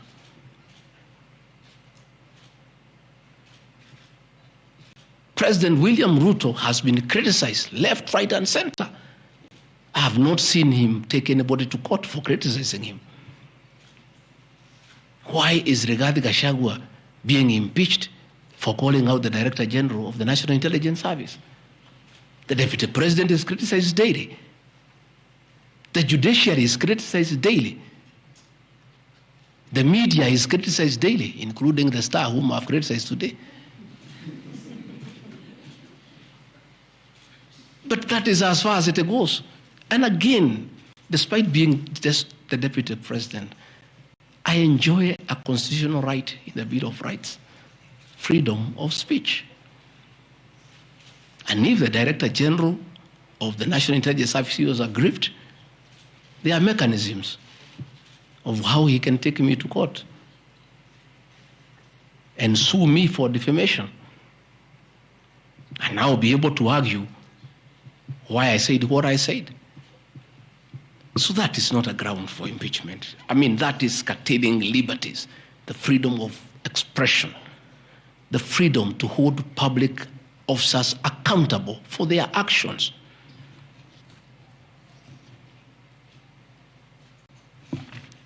And I want to say finally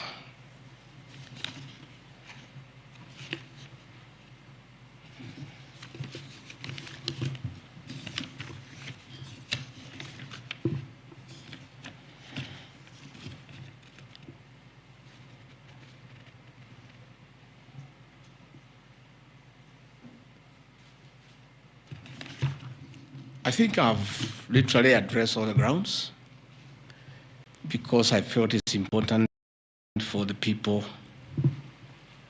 of Kenya to know the allegations against the Deputy President and his responses. And as you have heard, though you are not judges and you are not advocates, there is nothing here that violates the Constitution.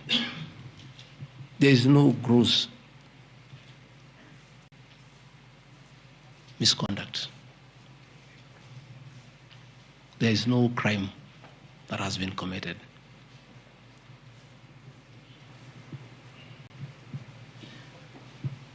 I'm innocent on all these charges, and I want to clarify my apology yesterday to the President did not in any way imply that I'm guilty of these charges.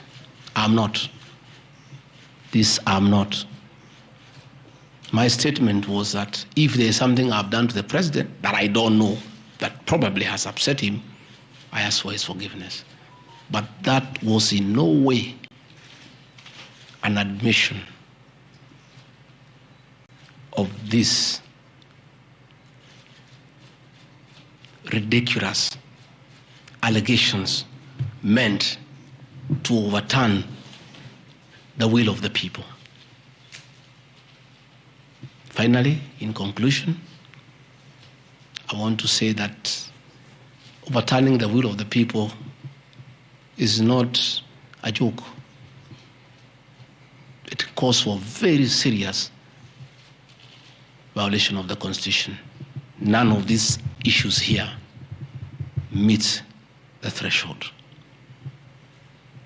We'll go to Bunge tomorrow. I'll be there at 5 for 2 hours, and I'll put my case. In the unfortunate event it proceeds to the Senate, I'll be there again to prove my innocence by way of evidence.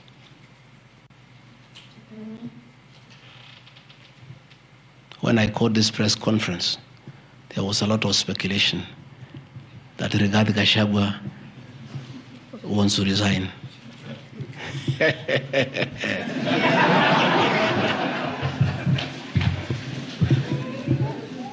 This is a man elected by 7.2 million Kenyans. How dare you suggest to him that he can do so without public participation?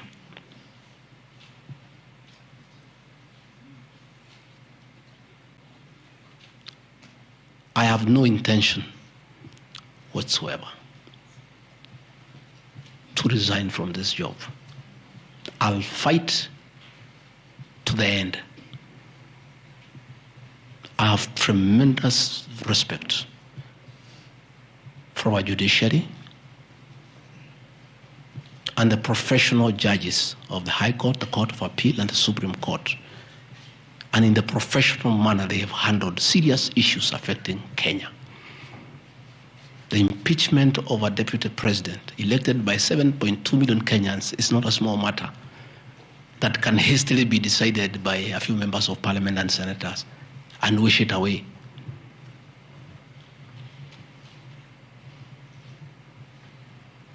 I'll submit myself to independent institutions to get justice.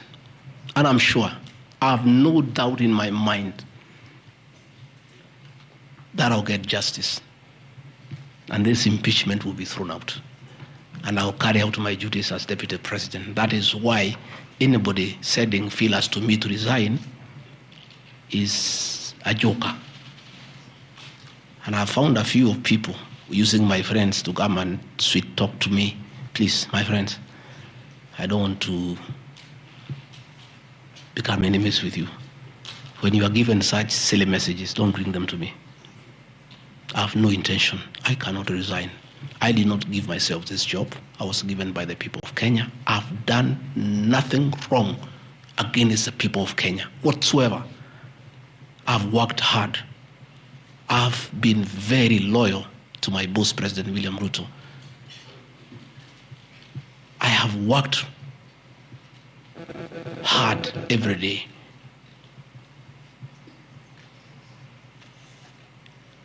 And and I will not be distracted. I think there's one issue I've forgotten, one ground. The issue of the shareholding, isn't it? Even you guys can remind me if there is one issue that I have not dealt with.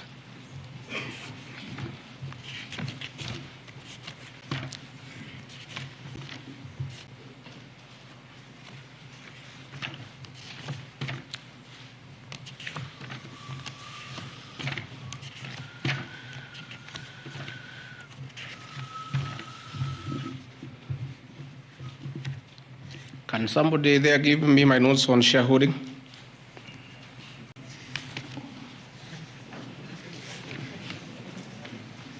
Yeah, I have them here. That's okay. Yeah, this is an important one. Yeah, there are several. I had not, there are a few silly ones. There's one that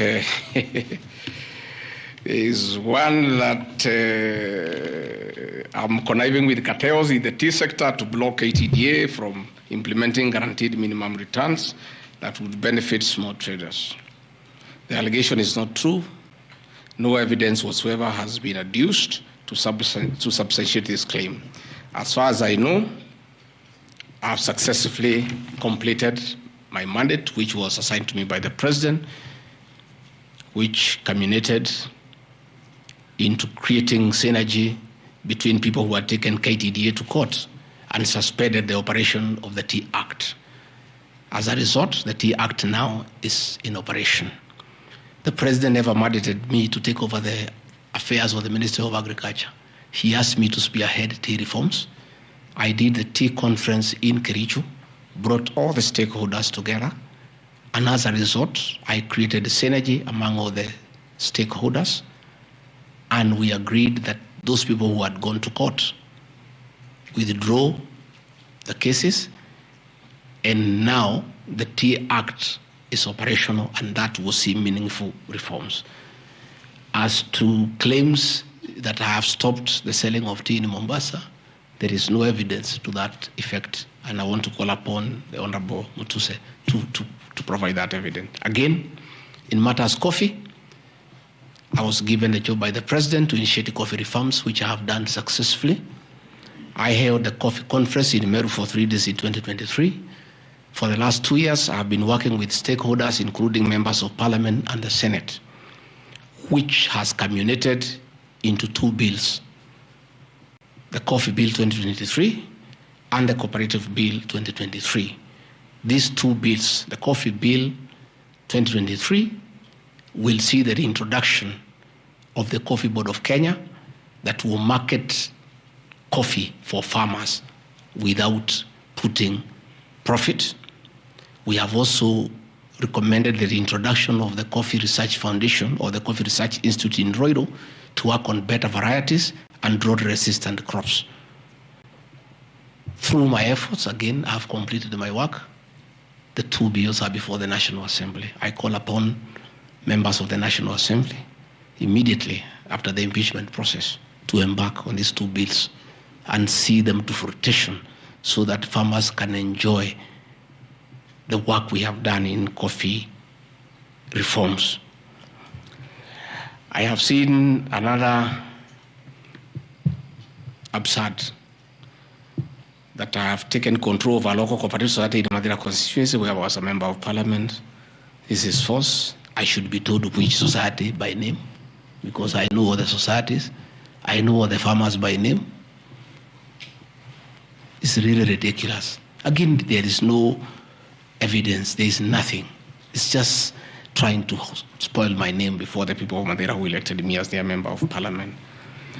On the issues of shareholding, I think this matter has been discussed for a long time, and I think it's good tonight I put it in proper perspective.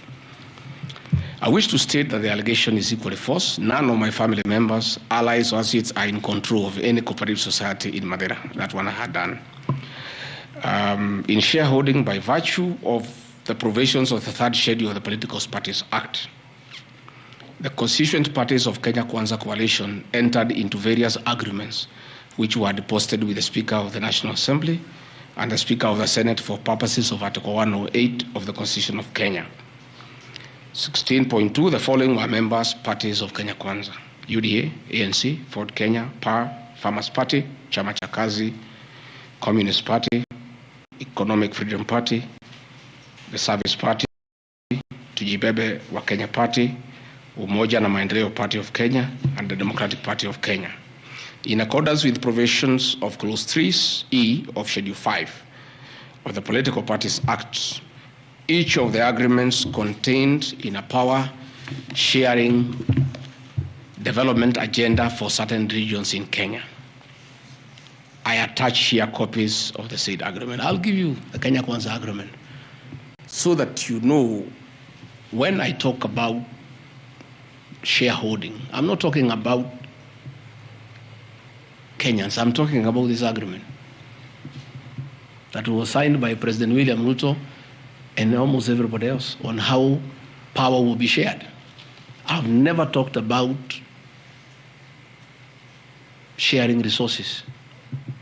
I have been talking about power sharing for people to get what they deserve in sharing power in accordance with this agreement. Like, for example, in an agreement between UDA, ANC, and Ford Kenya, the UDA would nominate the president and the deputy presidential candidates, which has happened. I got my share, although I have no share certificate. The president would guarantee the stature, dignity, financial, and operational autonomy of those of the deputy president. It's in the agreement. The office of the deputy president will be allowed specific duties identified at Article 21 of the agreement. ANC will be allocated a position of prime cabinet secretary to be established within 14 days. It was given to Musalia. The office of the deputy president, Ford Kenya will be allocated the position of the Speaker of the Assembly, which was given to Moses Wetangula. In accord with Article 2.1 of the Power Sharing Agreement, ANC and Ford Kenya would have a 30% share of national government positions. So, the Honorable Musalia Mudavadi, the Honorable Wetangula, and the people of Western, please don't condemn Rigathi Gachagua. The agreement is here, defining your share in the government. It is not me. I did not sign this document. It was signed by Musalia, Wetangula, and President William Ruto. So when I say about this share thing in terms of positions, I've never talked about resources, about development. Although it is also here, is that regions bargained with the president for shares. Musalia Mudavadi and Moses Wetangula bargained for 30% of shares within the Kenya Kwanza government. Although they were also supposed to give us 70% of the vote, which they did not. Nevertheless, since they gave a certain vote, they are still entitled to some share one way or another. So it is not Rigathi Gachagua who said that a government is like a company. It is the agreement of the Kenya Kwanza, which I will be tabling in the National Assembly. It is not me. It went ahead to say it. He said, ANC and Ford Kenya would have 30% share of national government positions. That is cabinet secretaries, principal secretaries, high commissioners, ambassadors, diplomatic and consular representatives, chairpersons of state corporations, directors of state corporations, chairpersons and commissions of constitutional commissions, provided the 30% share is to be shared equally between the ANC and Ford Kenya. Sasa mimi nikiambia watu wafuate share yao, makosa yangu ni gani? Iko hapa. I did not sign. They went ahead. Musalia Mudavadi and Wetangula. And they must follow these things. Because I will not follow for them because I was not party to the Western agreement. The agreements were with regions. So when people say I'm dividing regions, I'm simply following the Kenya Kwanza agreement of the way it was debated. They went ahead and said Article 22 of sharing agreement set out a list of priority projects which Kenya Kwanza would endeavor to fulfill in the ANC and Ford Kenya strongholds of Western Kenya between 2022 to 2027 on a priority basis. Musalia Mudavadi and Wetangula signed a package for Western Kenya. I've never had anybody call them tribalists, but they signed an agreement demanding for Western Kenya. They demanded, and it was agreed it will be done, completion of all incomplete or stored bitumen roads, construction of an extra 1,000 kilometers of bitumen in Western Kenya, revival and modernization of sugar factories in Western Kenya, establishment of new industries identified in Article 22 of the agreement.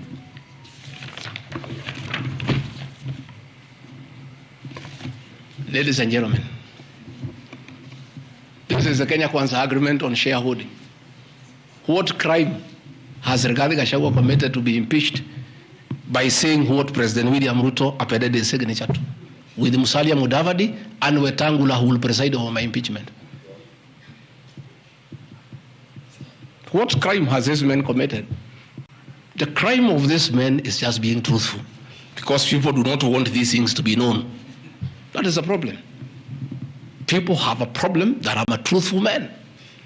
The people of Western Kenya has now known today what their leaders signed with President William Ruto. It is upon them to demand their share as per this agreement. I did not sign this agreement. I will read the people who signed. But because I was present and I'm a truthful man, I fight for the people of Western Kenya. Power sharing agreement between Kenya Kwanza and PAR of Amason Kingi. I want to give two examples. Yeah? In accord with Article 8 of the agreement, PAR would be allocated the position of the Speaker of the Senate. He negotiated for himself. Let's be truthful. You brought this motion. We'll discuss. The people of Kenya must know the truth, so that if Rigathi Gachagua is being crucified for being truthful, let the people of Kenya know why he is being crucified. How can Moses Wetangula say I should be impeached because of saying people to get their shares, when he is a signatory to a share agreement with the president on what will go to Western Kenya? And then they accuse me of tribalism. They did not say anything should go to Central or Mount Kenya. They talked about Western. When I say something for Mountain, I'm a tribalist. Kingi said, position of Speaker, you are power. Article 9A of the Power Sharing Agreement, PAR would nominate the candidate for appointment of one principal secretary when Kenya Kwanza came to power. I'm a power. For Article 9B, the Power Sharing Agreement, Kenya Kwanza and PAR would agree on what share of national government positions, cabinet secretaries, principal secretaries, high commissioners, ambassadors, diplomatic and consular representatives, chairpersons, state corporations, etc., etc. Power sharing agreement, that is a word, so that nobody should ever again in this country ever accuse me of talking of shares. It is not me. It is my boss, President William Ruto, who appended his signature with other leaders that Kenya is like a company of shares. It is not me. And he signed the agreements. Sharing Kenya is here, it's being shared. True or false? True or false? They have shared the Speaker, they have shared the Senate, they have shared Deputy President, they have shared the President. That's what I've been saying. And then I'm being told that I'm dividing the country along ethnic lines. I did not append this signature. I'm just being truthful. That is my crime.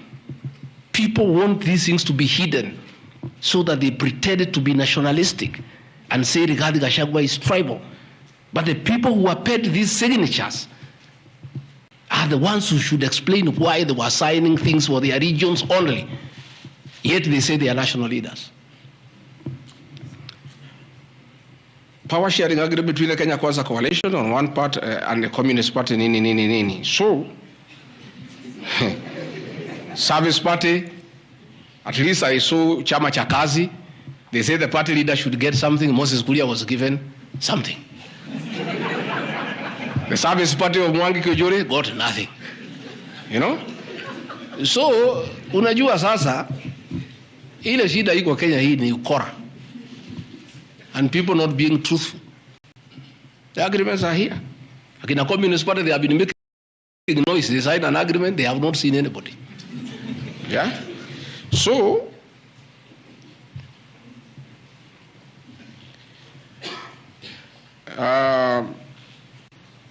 my speeches on the shareholder issue are informed by their aforesaid power sharing covenants, which are founded on law and lessons learned from the well-known disputed 202 NAC power sharing agreement. Further power sharing agreements are a feature of government formation in all democracies in the world that provide the formation of coalitions. My pronouncements on the issue, properly understood, are not only anchored in law, but entirely harmless and incapable of being construed as a basis for ethnic animosity, a danger to national cohesion, or a threat to national unity. On the contrary, coalition building has been one of the most important innovations since the disputed 2007 elections in ensuring stability, equitable sharing of political power, national cohesion, and fostering of national unity. Indeed, Kenya Kwanza's main opponent in the 2022 general election, Azimio la Umoja, One Kenya Coalition Party, was a political party consisting of 25 or so political parties who also executed a power sharing agreement as required by Schedule 3 of political parties. However, notwithstanding of the said power sharing agreements, upon election as the Deputy President of Kenya, I went out of my way, as required by the Constitution of Kenya, to serve all Kenyans regardless of their political preferences during the election or ethnic origin. I'll produce videos on all those things. Again,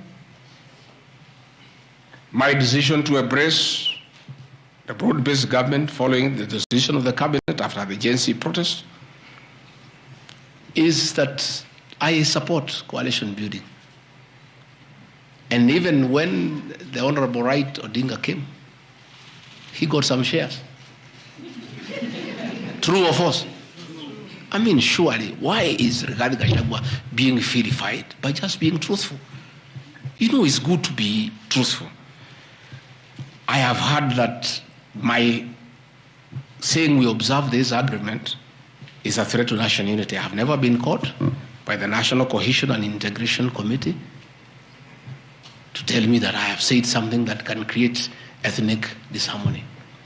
On the issues of one man, one vote, one shilling, I am told again that it can create tribal hatred. How? The one man, one vote, one shilling is not a formula for Mount Kenya region. Far from it. The one man, one vote, one shilling talks about equity. The gist of that formula is that all Kenyans should be treated equally. If we are giving bursary to the children of Kenya, let us agree how many children we have. If there are 30 million and we have 100 million, we divide equally and distribute to every constituency to those children. If a hospital takes care of 1,000 patients, we decide based on population what is the size of the hospital to be constructed in Roiro, where there are 800,000 people. If one borehole serves 500 people, do you construct one borehole in an area where there are 10,000 people? You need to construct more boreholes. That's all. And these populations are everywhere in Western Kenya, in Kisii, in Rift Valley. The high numbers are not just in the Mount Kenya region. This is a formula, in my view, that is good for everybody. Again, it is not a law because I pronounce myself. It's just an opinion. And in our democracy, I think it's only fair to allow people to have freedom of speech and to be entitled to an opinion. There are those who talk one man, one vote, 1 kilometer, and it is their right, and we should also listen to them and consider. And all those opinions can be harnessed, and people can agree which is the best formula to take care of the people of Kenya. That is all I said. I wanted to read to the people, of course, the projects that were negotiated, but I don't seem to have that page. I produce it tomorrow in Parliament. So that when they hear I am fighting, I'm also fighting for them. Mine, for the Mount Kenya, and President William Ruto, we never wrote anything, because I'm a very trusting man. So is my people, as we did word of mouth. So once in a while, we may argue kidogo because there's nothing written. So sometimes it's when people say I'm blackmailing the president, but I'm simply asking, my boss, we agreed the following, can we please do it? We agreed this on that, can we do it? We agreed that the people of Mount Kenya who had been given jobs by Uhuru will not be removed without being replaced. We don't seem to be honoring that. Can we honor it? We agreed where we needed to replace somebody who has not performed, we exchange 1 for 1. Can we do it? We agreed that we need to give Mau Mau roads priority. Can we please do it? Because that is what we agreed. It's simply people being honest with each other and living true to a gentleman's agreement. That is what it is all about. So I wanted to explain to the people of Kenya, I am not against any region of Kenya.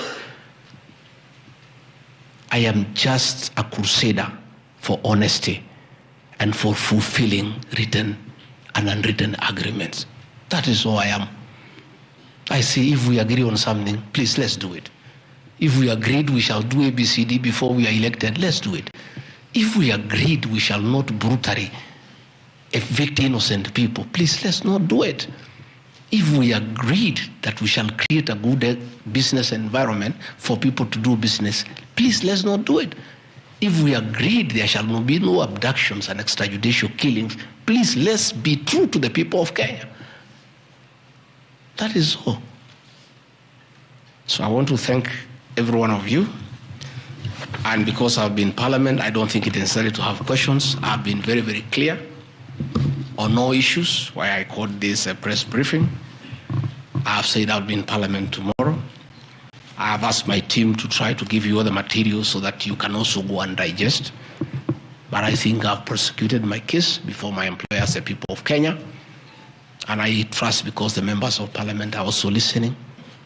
They'll be fair, they'll be just, and they'll be true to their conscience and do the right thing, and not hang an innocent man without evidence.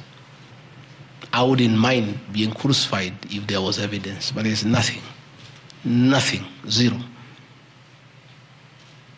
I've explained myself to the fullest. And I think you and the people of Kenya have heard me.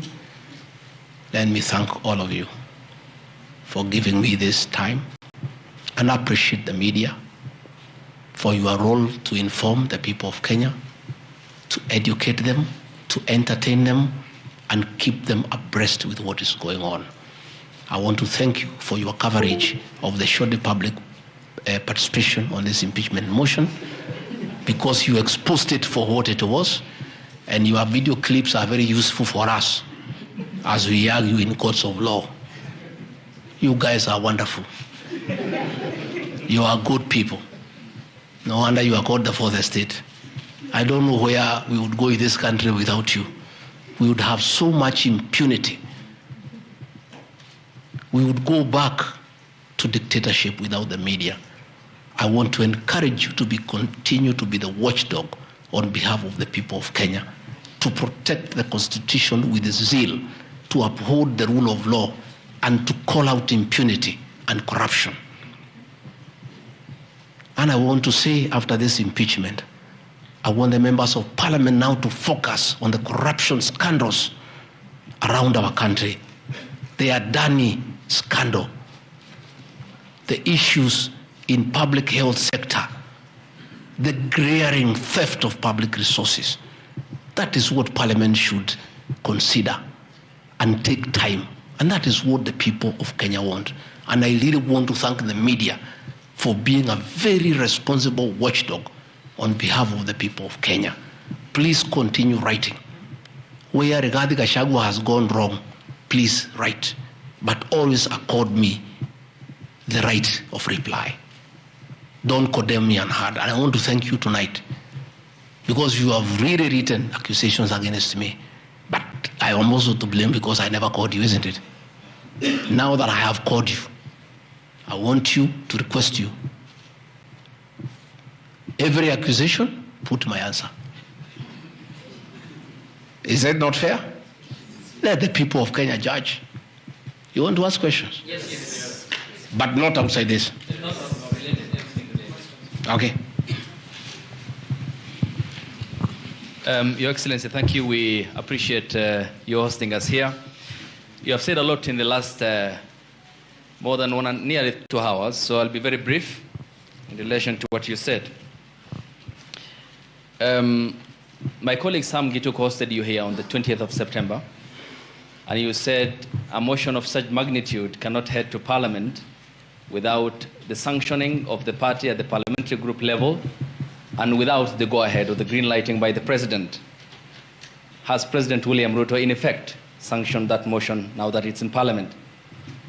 Second, this is in relation to your statement on the 4th of January this year regarding High Court Judge Honorable Esther Maina you have mentioned. You said you accused her of corruption and you said you'll file a petition, but we never saw you there. You nonetheless said that you have filed a petition. Can you tell the Kenyan people when you have filed that petition? Maybe you can note. This one the same because, Your Excellency, you and President William Ruto hold the ultimate office that must provide answers for the Kenyan people. You therefore are open to accountability, scrutiny, and questions. When you took your oath of office, you told the Kenyan people that the country has empty coffers, that you inherited empty coffers. However, your statement is contrary to what the Kenya National Bureau of Statistics says, that at the time when you assumed office, the country had at its disposal 3.02 trillion Kenya shillings, includes revenue plus appropriations in aid. Why, Mr. Deputy President, did you make such a misleading statement in front of the Kenyan people and the world?